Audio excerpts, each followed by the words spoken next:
Hi, I'm Sarah Dawkins. I was a registered nurse for 20 years until I naturally healed myself and surrendered my license, trained as a coach, wrote my book, Heal Yourself, and became a holistic coach. You can find me now on Prosper's show, and you can expect to hear my own life story, what I've healed, the pillars of healing that I devised, how my book came about, and how I help people to heal.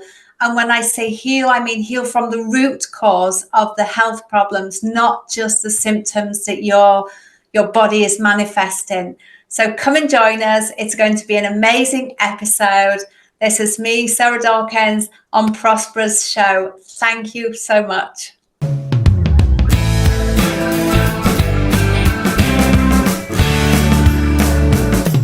Now, ladies and gentlemen, welcome to yet another exciting episode of the Online Prosperity Show. I'm your host, Prosper Taruvinga, and today we have a guest who's literally healed herself, and now she's on a mission to help others do the same. Now, Sarah, how are you doing today?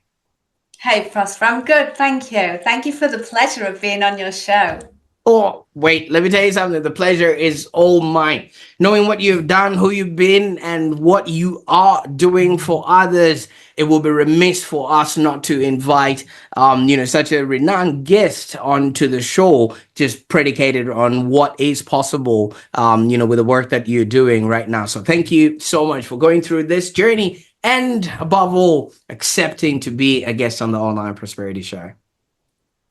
My pleasure. Fantastic. Now, for those that are wondering who is Sarah and why you should care, well, let me tell you something. Sarah is a holistic health and healing coach. She's also a keynote speaker, award-winning entrepreneur. Oh, did I mention she was actually a registered nurse for about 20 years? And yes, she's now gone on a journey that she's going to be relating to us here. But Sarah, before we actually dive into your journey, I've got to ask, I mean, since you've moved around the world a little bit, what's the most unusual remedy that you've tried while you're traveling? I'm just saying this for research purposes only. I don't actually search for remedies, Prosper. The work is internal. The healing work we have to come into ourselves to heal ourselves. Absolutely. So it's not a magic pill. It's not something No. that it can be gotten in 5 easy steps, or I have to climb a mountain and, No. sing. Oh, No, we can take a pill the allopathic way and ameliorate a symptom, but that's not healing. That's just symptom amelioration. To do the absolutely. healing work, we have to go inside. All right. Well, let's dive into this episode then and go inside the crust of everything that you now represent. Now, your transition from nursing to holistic, health coaching is quite fascinating. First of all, tell us a little bit about that, journey and what it was like, in your days as a nurse. My mum was a nurse, and I always wanted to be a nurse. And when I applied to nursing, I failed the application because I didn't have the grades, because although I passed the 11 plus and went to grammar school, it became comprehensive. There was no discipline, didn't feel the need to work, therefore didn't get the exams. So I had to go back to college and do some qualifications before I could even become a nurse. But the urge was so strong that I was willing to do that. So I went into nursing, qualified in 2001, and loved it. This was me living the dream. Here I am doing the job that I always wanted to do. We decided to move from the UK to America to try living and working in a different country. We'd had holidays there. So I went to America and did the NCLEX exam that all nurses have to do in America, and anybody that wants to go there. Past that, my family got green cards and we moved to America forever. That forever lasted 22 months. It wasn't quite what we thought it was. and we moved back to the UK. And one day, and I went back to work in the hospital where I used to work. And but while I was out in America, one of my colleagues just questioned my use of pharmaceuticals at home. I'm thinking, well, why would you do that? Because, I was raised in the medical model. So when you're sick, you go to the doctors and you take a pill and you get better. And I'm thinking, I don't understand. Where is this coming from? So I went home and I started to research and research and research. And that rabbit hole led to a million rabbit warrens. And so much information. Every night I read something. I'm like, oh my goodness. Oh, wow. Is that even possible? Because my mindset was in the medical model. So suddenly to take these blinkers off and see all of this other possibility was quite awe-inspiring. The more I read, the more I wanted to read, and I learned how powerful our bodies are. So I started tweaking my diet and lifestyle and healed psoriasis, eczema, and acid reflux within about a month. So now I'm seeing real results of not taking a pill, doing a bit of work, and healing my body. But because my mind had been in that medical model for so long, I was only looking at the physical plane. What can I do with the food, nutrition, exercise, sleep, breath work, hydration? That was the only area I was looking at. But nonetheless, I healed all those 3 complaints. Anyway, we went back to the UK and I went back as a nurse, but now I'm starting to be in a little bit conflicted because here I am starting healing. And then in the hospital, I'm still doing the pharmaceuticals and the interventions. And I was a critical care nurse, so I was post-surgery patients. But I continued because it was my dream job. I only ever wanted to be a nurse. But then there was that conflict because here I am at home healing myself. And I went on to further heal chronic pain, candida. I had bulimia nervosa, the eating disorder. I healed that. And then eventually I spiraled into a dark depression because of all the conflict going on between what I was doing at home, what I was doing at work. And I burned my adrenal glands out. My thyroid became underactive and I was in a dark depression with suicidal thoughts. So I took time off of work because I couldn't function.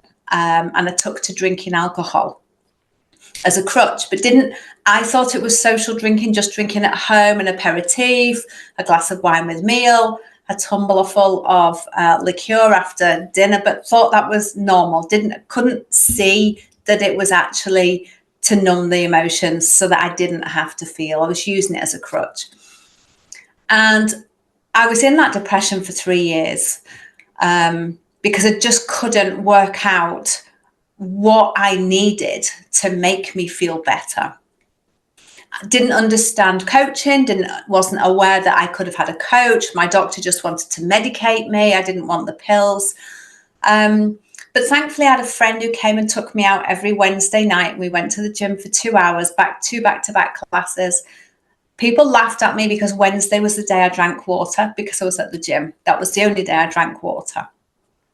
And slowly but surely, because we had dogs, I had to take them out for a walk. And slowly but surely over that 3 years, possibly maybe after 2 years, I started seeing a bit more of the outside world because my world was so tiny, so dark, so vacuous. And I remember walking out with the dogs one day and seeing the buds on the trees and the flowers. It was spring. I hadn't realized until I'd suddenly noticed.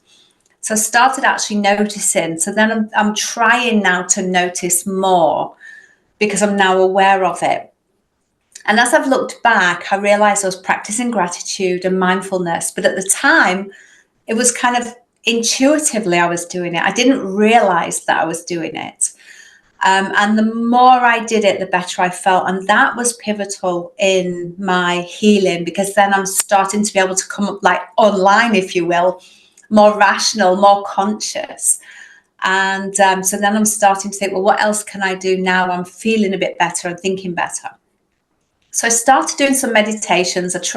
Never done a meditation in my life. So I tried sitting on the sofa quiet, And there's this little negative voice in my ear going, you know, who do you think you are? What are you worthless? You're not going to do anything. And so I clearly couldn't do that sitting quiet meditation. I had to then look for ways to distract myself and found guided meditations.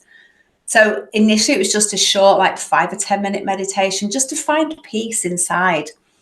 And the more I did, the better I felt, the more I've started to be able to look forward rather than just being in this moment now. So I started to meditate on what my future could possibly look like. And my husband said, why don't you start a business? Like, what? No business experience. Haven't got a clue on what to do. But anyway, I took that into a meditation and started meditating on becoming an entrepreneur. But not just any old entrepreneur. I wanted to be an award-winning entrepreneur because there was a part of me still needed validating, to be seen, to be heard. So that came out in my meditation. And as I started to feel better, I actually left my job as a nurse in the hospital, the dream job, the job I always wanted, left that, but became a nurse entrepreneur. So I was still tied to being a nurse because that's all I ever wanted to be. But I became an entrepreneur. So I was doing training, I was doing some medical legal work, and I was doing some DNA work. So I wasn't actually in the hospital. I was outside doing these other jobs, but still a nurse. So every year I had to pay my fees and say, I'm upholding the nursing standards. So there was still that conflict there. But whilst I was in that job, running my business, I won an award at the university where I did my master's for entrepreneur to watch. The award was, as in, and they said, you've made something out of nothing, because I developed a guidebook for nurses to do a role that we were doing that there was no local or national guidance for. So I wrote that and got intellectual properties on a flowchart for it, as well as the other work. But still, I was a nurse. And whilst it felt a lot better, I still had to every year say, I'm upholding the standards and I'm doing what you want me to do. And it didn't sit well with me. And after I'd healed the depression and my thyroid and my adrenal glands took a lot longer to come back online. But I started to heal and understood that it was more than just the physical, and there was the mental with the gratitude, the mindfulness, the meditation. There was the spiritual. I had to get back in touch with that little voice inside of me that wants what's best for me. And it wasn't until I decided that I needed to step out of nursing and become a coach to help others, now I've healed all of these things, that I realized actually there's an emotional part to it. We have to heal our past. We have to forgive ourselves, and we have to forgive others who've harmed us in the past, because we tend to squash all of that down and it spills out into our emotions. We might not even remember the event, or we might have vivid memories of the event, but the emotions associated with that event really spill out into our lives in different contexts.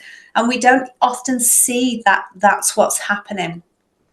So in my training as a coach, I actually did a lot of this emotional work and healed my past. And that's when I then felt able to surrender my license as a registered nurse. And I closed my business down because I was a nurse entrepreneur and I needed my registration to do the work I was doing.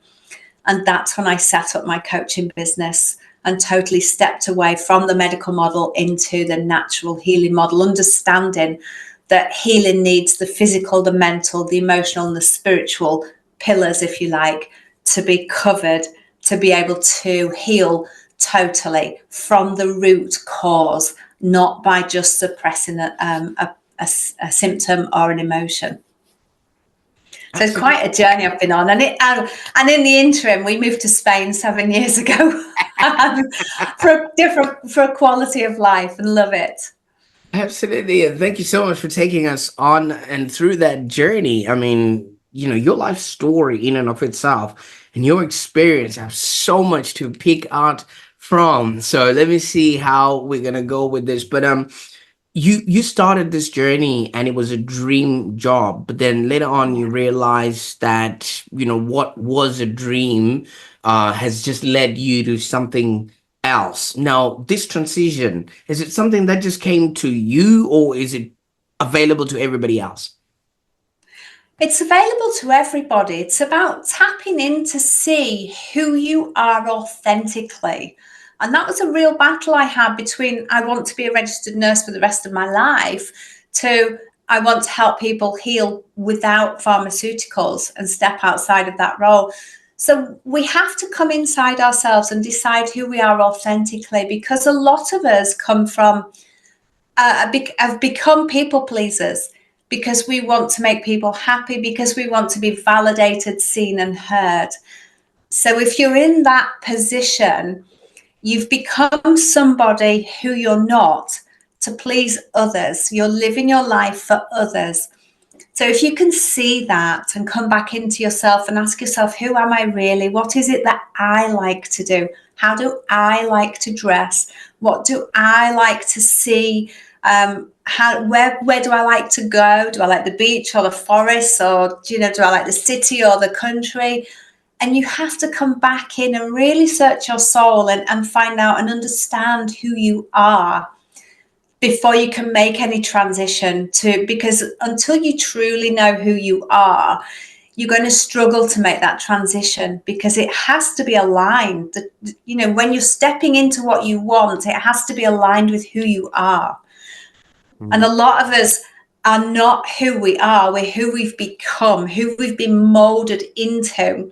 And we're stepping into what sounds good, what looks good, what pleases other people, what gives us an air of authority. We step into something not often because it's what we want, it's because of how it looks to others. Absolutely. We do certain things just for the optics of it, not Yes, necessarily of how it actually feels. Now, yes, while you were going through your go-throughs, I mean, you mentioned that one of your nurse colleagues questioned your use of medication at home, yeah. which then obviously then sparked you on this journey into self-healing. First question around that is, what were you taking? It wasn't actually me. It was, I'd said to her we'd got a puppy, and I'd said to her we're going to take the puppy to the vet for its puppy vaccinations. I said, why would you do that? I'm like, oh, because that's a normal thing to do. And, I was in that mindset, the medical model, that's what is normal in air quotes. And she said, do you know what's in a vaccination? I'm like, well, no, we've never been taught that at nursing school. So that I went and researched what's in a vaccination, and that then started the ball rolling into pharmaceuticals, the history of pharmaceuticals, and the history of medicine, and it was eye opening.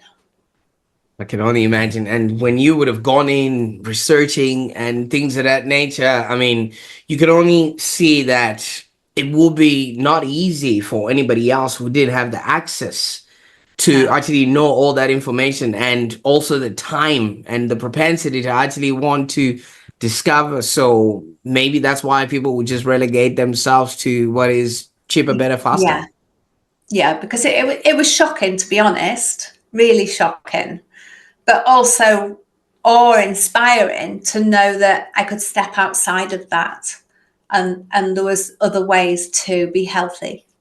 Mhm. But you had identified as being a nurse. That was your childhood dream. That was who Sarah Dawkins was. Nothing more, nothing less, and anything else would have been, infringing on your being a person. How did you actually then navigate this personal shift to find your authentic self? Because, so many people find it very difficult to step outside of the role that society has prescribed for them. Yeah, because we're in that box. And a lot of us tie our identity to our job. And our job isn't who we are. Who we are is separate from our job. So that authenticity challenge took me a couple of years, because it was challenging to step into it, to find out who I was, because in my mind, I am Sarah the nurse in this box, you know, and I'd firmly put myself in this box, and it was challenging to try and work out who I was if I wasn't Sarah the nurse. So that work was not, it was on and off because of the challenges, that mental challenges and mental chaos I had trying to find out who I was, because I realized I was who I was because I wanted to be a nurse, but there was a lot of me that was this professional, in air quotes, to please others, because it was a good upstanding job, and because it was professional, and there was just this air of something about it that went with it. Although at the crux of it, I wanted to care for people, but, you know, being a nurse as well, and especially moving to America, nurses are put on pillars. Now, don't get me wrong, I didn't want to be put on a pillar, but I wanted to be thought of as a professional. Absolutely. And obviously, you keep referring to people pleasing and things of that nature. What was the response of those that were around you that had already put you in that esteemed box of being a nurse? What was their response to you saying, no, now we are sitting down and smelling flowers? Crazy. I was told I was crazy. Wow. Yeah. Wow. But hey, they knew you in your world, you know, in your own little world, everything made sense. Yes. I mean, I've always felt different. When I was young, I was referred to as the black sheep of the family, which is, you know, at the time it was challenging as a child. And it took me a long time to work through that. But I thought, well, you know, if I'm the black sheep and you think I'm crazy anyway, how much more crazy am I now that I've stepped away from nursing and into coaching? At the end of the day, I'm still me. I haven't changed. I've just changed the way I think. But there's still elements of me that were, you know, from the child me, that child just grew layers and layers around it of self-protection, to be liked and wanted and seen and heard. But underneath, I'm still me. All I've done is I've peeled off those layers of protection that I put onto me to be validated and seen and heard. And now I'm like, this is who I am. I'm a round peg. I definitely don't fit in that square hole that you've carved out for me. But this is Absolutely. who I am. I like that. And obviously, the people that would have been around you would have identified you, seen you, and already labeled you as that which they would have. And, Yeah. you know, moving forward, you then went on and you found your own tribe, because Heal Yourself has got 74, if I'm not mistaken, stories of other Yes. people who've actually done the same, healed themselves naturally. First of all, where did you find those people? On the internet. When I started writing my book, I wrote my own story, got to 10,000 words, and went, how narcissistic? Well, this little voice is like, how narcissistic's that? It's just about you. I know where that came from. So that my book went away for 5 years on my computer because, you know, how narcissistic was it of me just to write a book about me? But then one day I woke up and somebody said to me, you need to reach out on the internet. So I trawled social media, I reached out, I advertised, I got some people back. And then I went looking for conditions that people hadn't come to me with to add extra to my book, because I wanted to get as many different conditions as possible. But I wanted at least one, if not more than one, of each condition, so people couldn't just go, well, that's a fluke. Well, if that's a fluke, how about these other three healing that same, like multiple sclerosis, like ALS, like autoimmune? If that one's a fluke, what about these other 3 or 4 people who've also healed it? And they've all done something a bit different. Absolutely. And kudos to you for being brave and also sharing their stories. And talking about sharing their stories, I mean, in the interest of just getting an understanding, obviously without maybe mentioning names and things that might identify them, has there been a very impactful story for you personally, in and amongst these, people that you interviewed? They're all amazing people.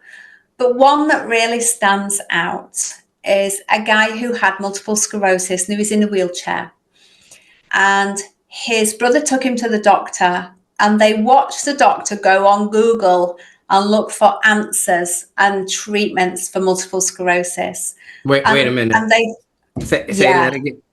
yeah, they watched the doctor type into Google and thought, if he can do that, we can do that.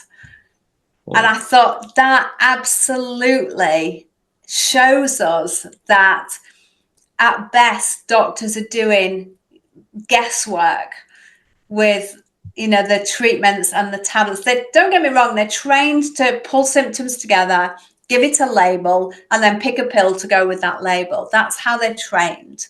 And their training's sponsored by pharmaceutical companies. So it's not the doctor's fault that they don't know because of their training. So any doctor that becomes an alternative doctor has got to fund that training themselves. And their knowledge of nutrition is like 8 hours in their whole of their training. So it's not a lot. So this guy went away and did his own research, and within 6 months was totally symptom free. He went from being in a wheelchair to being a bodybuilder and getting married and having children, something that he thought he would never do because of the MS. And now he's set up his own business. But just the fact that he went to the doctor and saw the doctor asking Google for answers was just incredible. Oh man, that is a very good turnaround for the guy, but for the doctor, I mean, what was he doing in the 8 years in medical school? Is it 7 years? And from what you're saying, they only know 8 hours worth of nutrition. So that's an hour for every year they're in school. And you can only imagine what else is, missed in this Yeah. whole grand scheme of things. Now that you've gone on this journey and you've discovered, well, there's all these gaps in this setup. Now, your coaching approach is quite unique. And I think that's the reason why we have you on today, because you now help people find and heal the root cause, not just the symptoms and mask whatever is on the surface, but the actual root cause of their problems. Now, maybe you can walk us through your method and how it actually differs from everything we've seen or heard before. So people come to me, they usually message me, can you heal this? Can I heal that? And it's symptoms or diseases. And so my coaching method is talk therapy. I talk to them and I just say, just give me an overview of your life. So they tend to start wherever they start. I don't lead them. They tend to go back to childhood, which is great because then I can identify red flags, as they're talking. I just let them spill their story. And then I'll ask them for further information or to clarification or their thoughts around certain things that they've told me. And my aim is to take them to whatever it was through the eyes of the adult they are now, because we hold trauma within us through the eyes of the child that we were. And we hold it with that child knowledge, senses, emotions, and not understanding it because we were children. We didn't have the knowledge and skills we have today. So when I get them to go back to that as the adult observer, not in it as the child, I just ask them to observe the situation and talk around it, they can often see something different that they've never seen before, which makes them go, oh, right. So because that's led me to that, and yes. And they can then start making the links on the patterns in their life are based on the trauma and the survival skills they've built post-trauma. because most of us are living on survival skills that we've built, but unconsciously. We are unconscious of these survival skills until somebody points them out and we become conscious of them. And then it's about understanding and being compassionate with ourselves, because we built these skills to survive, to get us through whatever we've come through. So it's about being compassionate and being kind and having that unconditional love for ourselves, to see how we've become who we've become because of what we've been through. And when we can heal that past trauma and those survival skills by acknowledging it, understanding it, and forgiving the people involved, we allow ourselves to offload that weight. We no longer have to carry that emotional, traumatic burden that we bury deep down. And we tend to develop addictions to hold it down, whether that addiction is scrolling on the internet, whether it's busy, so we're not sat alone with our thoughts, whether it's drinking, smoking. There's so many habits that we develop as coping mechanisms so we don't have to sit with ourselves. Some people go out shopping and buy lots of things, or forever going on holidays, or have to get the latest and greatest of whatever. But it's a compulsion so that they don't have to sit with themselves. They're occupying their time rather than just sitting.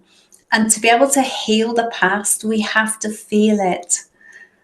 We can't just consciously say, okay, yeah, that's done. I healed that now. I'm going to let that go. We truly have to sit with that and feel it to heal it. Wow, I love that. So you literally have to name it in order for you to be able to tame it. Like what you're saying, if you More or less, yeah. right, because if you can't see it or feel it, then you're never going to be able to pinpoint it and Yeah, discover yeah, that it is the actual root cause of all these yeah, ailments. So some ailments, from what I understand, from what you're saying, might be covering themselves or hiding in, yeah, other destructive day-to-day things, like the alcohol, maybe watching TV, being on your phone, just so that you don't see that they're actually yeah. hiding there. And wow, you see. And the flip part of that is we can develop symptoms that restrict our ability to do things as a way of protecting ourselves. Well, I've got this whatever symptom. I'm not going to single anything out because I don't want to. Not everybody's ready to understand that we're co-creators of our lives. So, it could be that I've got this symptom which now doesn't give me the energy, or it prohibits me from going and doing that, or I can't go to that event because this symptom's stopping me, or I can't do that because this symptom's stopping me. So as well as the lifestyle choices that we make, dis-ease also prevents us from healing our past, because it gives us a reason why we don't feel the need to say yes to everything. I can't because I've got this symptom, or I can't because I've got this diagnosis. So I can only imagine so many people are going about life without actually knowing what the actual root cause Unconsciously. is, just Yes. because somebody would have told them, you drink this or consume Yeah. this, it will Yeah. numb the one thing that is not even part Yeah. of the root cause. Yeah. Wow, absolutely. And you did mention talk with the people, so you're sort of talking to them and they're going through all of these things and expressing their emotions and things of that nature. Is that the reason why you would have started the Heal Yourself with Sarah Dawkins, or is that a whole different component? Because that's a podcast where you actually are in the process of talking. Yes, my podcast came out as an extension to my book, Heal Yourself. Because some people have come back to me and said, well, you just could have made all those people up in your book. How do we know they're real people? Well, most of them have provided a website that you can go to and see these people.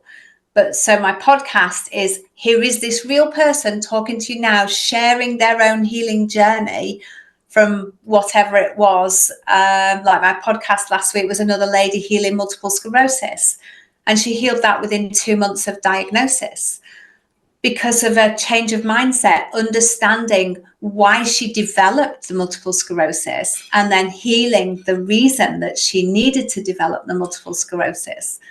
So I share lots of people sharing their own healing journey to help people to see that it is really possible to heal yourself, even when the doctors say you can't, or it's lifelong condition, or it's a life-threatening condition. Here's people healing whatever it is that you've got.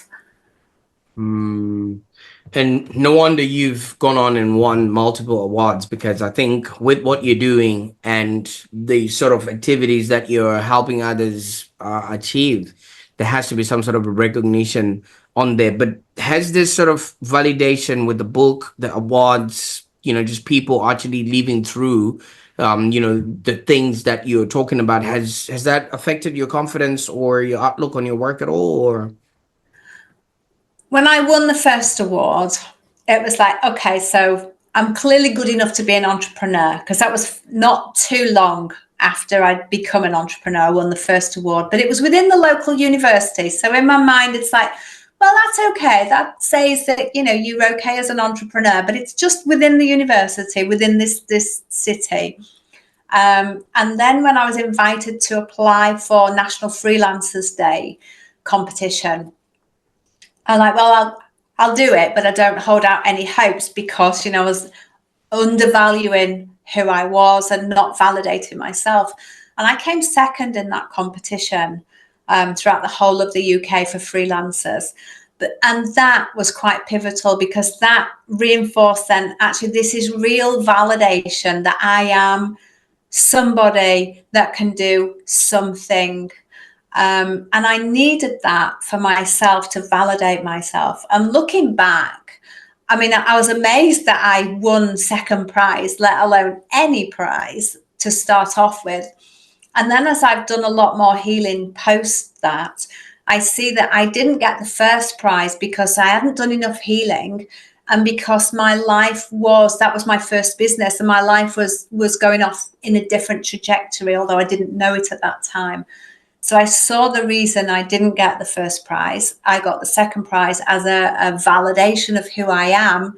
And now my life has gone off in a totally different trajectory.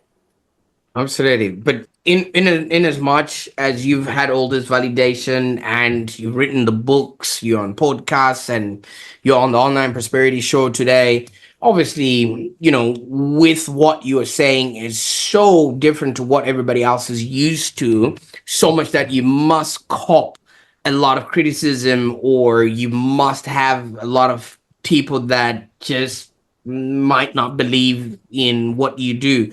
So, what would you say to skeptics, or even Sally, who's watching this right now and is rolling her eyes so far back, she's actually looking at the pharmaceuticals in her stomach, that are hesitant to try holistic healing? Not everybody's ready. So I am sowing the seeds and planting them. It's up to people if they nourish those seeds. I can only share my own healing and the healing of others through my book and my podcast, in the hope that that will nourish some of the seeds that I've already sown. But some people's beliefs mean they need to see a doctor when they're sick, and they will only get well, in inverted commas, when they see a doctor. And that is their core belief. And until we become conscious of our core beliefs, because that was my core belief as well for 41 years. So until we become conscious of those core beliefs, we can't even look at changing them. So we have to step out of the subconscious and into the conscious, because we run 95% of our lives on from our subconscious mind. So we have to become conscious. So there are some people who will never, ever believe what I say or what other people say. And Leonardo da Vinci says, a third of people will never see. A third of people will see when shown, and a third of people will always see. So my message is to the middle third of people that will see when shown. If I can show you this, like somebody said that, why are you using pharmaceuticals at home, which literally transformed my life, that one sentence, because I went off and researched, why would they say that? If I can do that for somebody else, just one person, that would just be amazing. I'd like to do it for more. And actually, several people have come back to me and said, I have kickstarted their healing journeys just through watching what I post on social media and my videos and having discussions around natural self-healing. So if I can help people to see when they can't see, and then they can do something about it, become conscious of it, that is my aim. But I know not everybody can see. I understand and I appreciate that. And for those people, I just have compassion and help them along their way, because I know that my message is never going to land with those people. So I just be compassionate with them. They are who they are because of what they've been through in their lives. And that third of people are never going to see anything differently. But that middle third of people, here's some seeds I'm sowing. Hopefully somebody, some way, will start to nourish those seeds for them. Absolutely. I quite like that, Sarah. While you're speaking, I was looking at my hands. My hands have got very defined lines. So there's that third that would never do anything no matter what. And then there's that middle third that will hear this word today and be like, ooh, I need to be a part of that. And then there's a third that already knows what's going on. So for this middle third here, Sarah, what's the best way that they can get a hold of you? Through my website, www.sarahdawkins.com. That's SARAHDAWKINS. SarahDawkins.com. Absolutely. I'll definitely make sure that all those links are in the show notes below. And obviously, those people can actually get started on their journey. Now, Sarah, there's people that own this industry. All right. There's people that literally created it so that it looks like this. And I don't know how big your security detail is, because if you're going to be speaking on shows like this internationally saying, hey, you stop eating those things, they must have a bounty on your head then. I just put it out to the universe and it lands where it lands. And the people who need to find it will find it. Absolutely. And I really am appreciative of the fact that, because in life, like you said, you went on and studied and learned all these things, that it is actually in plain sight, but it's put in such a hidden place that it takes a lot of, first of all, knowledge, time, money, and effort for you to actually investigate. Whereas it's just easier to just eat something or put something in your mouth and get on with your day. And I think that's also the same with the food we have around us. It's easier to walk into McDonald's or KFC or whatever fast food joint than it is to actually wait for your carrots to turn orange, because I once heard they start off as purple or something of that nature. So, it's things like that, Sarah, that, some people might not have the patience and things of that nature to bring to life. But I really appreciate that you've gone on this journey. I really appreciate that you're relentless in putting it out there so that you can actually help others do and have a happier existence. Now, when we started this show, Sarah, you introduced us to this young girl who viscerally wanted to be a nurse, and that was the dream job. And along the way, maybe the trip to America was that hero's journey that actually opened up a whole new world that they never knew existed. And then when you came back, you actually noticed that the world that you left is no longer the world you want to live in. Now, if you came back with a message and you came in contact with that young girl as you've gone on this journey, what would you tell her right now, knowing what you know about life and healing? I'd say let go of other people's opinions of you and live your life for you, not for other people. Stop pleasing people to be liked. Validate yourself. And did she hear those words? She did. Yes, she did. Fantastic. I'm really excited. I mean, obviously, I officially believe in life. We're here to live, to learn, and to contribute. And in order for you to live the best life, you need to learn how to be able to do that. And once you have learned, you need to be able to then press the elevator button down so that you can also let other people get on the ride. So this is exactly what you have done. You're now living your best life. You've moved to Spain, haven't you? Yes. Fantastic. How's that going? It's great. The quality of life is really good. What's it like now? We live debt free. We live a simple life. I have olive trees that I harvest every year and get olive oil from the local press just down the road. I grow some of my own fruit and vegetables. There's some people in the village have their own land that they grow their own fruit and vegetables too. We swap, we barter, we buy, and it's just so community orientated, like the UK was in the 60s and 70s. It's like that. It's the families they live several generations within a stone's throw of each other. They eat together, they do things together, they are together on the weekend. And it's just such a lovely way to live. And of course, we've got the sunshine.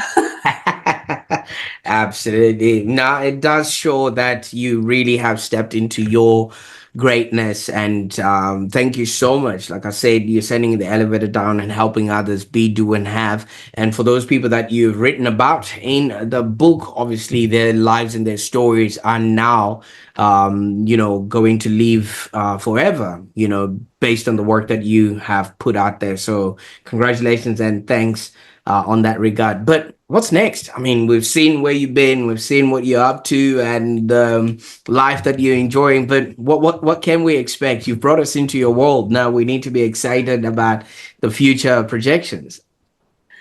So I started doing some research for my next book, and it's about people's perceptions around empathy. So it's not about empathy per se, it's about how people perceive it. And I wrote a questionnaire and I've had about 20 responses back. And how people perceive it is quite different. I mean, we can go on the internet and say, what is the definition of empathy? But I want to see how people perceive it and how they see it playing out in their lives. And what I'm finding is really interesting. So that is in my future. And I see a TED Talk in my future. I would love to do a TED Talk. I'm going to manifest that one way or another. I don't know how, I don't know the details, but I know it will be to further my message to help more people. I would like it to be back in the UK, in Manchester. So I've just put that out there, and what will be, will be. Absolutely. Well, two things from that. Congratulations, obviously, with the book. You're definitely going to be helping. That will be the next logical step. I mean, once you've healed yourself, what's the next logical step? You now need to, see how you can also help others be, do, and have. And that would be amazing. Have you ever heard of the concept called Ubuntu? Yes, is that the we're all one? Absolutely, I am because you are. Yeah. There's a lot of empathy embedded in that, and maybe it could be something that you could look into, because if I can just give you an example, for the last 40 minutes I was a podcast host and you were a podcast guest. But had you just been sitting in your office there, you could have been at the farm or wherever you were with your olives, and you would have been an olive farmer. So right now you are a podcast guest because I am a podcast host. So that's exactly what the empathy is all about. We are because somebody else has made it possible for us to be that. And it's just a unique concept of understanding, human being, and things of that nature. So I can't wait to be a part of this book. And next thing is, do you know and realize you just committed the ultimate sin there, Sarah? No, please tell me. Okay, you did not mention that you're writing a book and not declare that you're gonna come and launch it on the Online Prosperity Show. So As and when it's done, I will definitely come back to you. fantastic. Well, thank you so much for taking us on this journey here, Sarah. I mean, like I mentioned earlier on, your life story and your experience are just so much, going on. There should be a whole lot more books than just the one book about healing yourself. But as you have mentioned, there's more to come. So I just can't wait to see all of this happening. And please do not forget us mere mortals when you become all rich and famous with your TED Talks and everything else that comes along with it. All right. Thank you, Prosper. Fantastic. And for those that are watching right now, if you're ready to take control of your health naturally, and maybe you want to learn more, be sure to grab a copy of Sarah's book, Heal Yourself, or just reach out to her as she has given us the information that I'm going to be putting in the show notes below. And also don't forget to check out her podcast for more inspirational stories that can actually fast track your healing journey. As she has said, talking about it, understanding it, and really focusing and shedding light on certain things is what actually helps us heal faster. And I think if you found today's episode insightful, be sure to rewatch it again because there was so much that was packed in it that you might have missed out because you just wanted to get through to the end of this episode. And if you managed to get everything, why don't you share this with somebody who really needs to hear it? There's a lot of us that are going through stuff in life and we are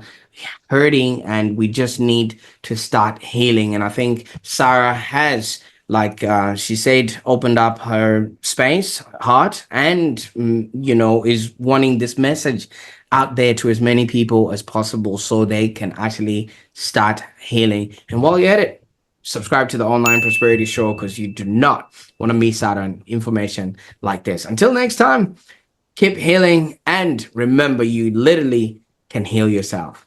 Bye for now.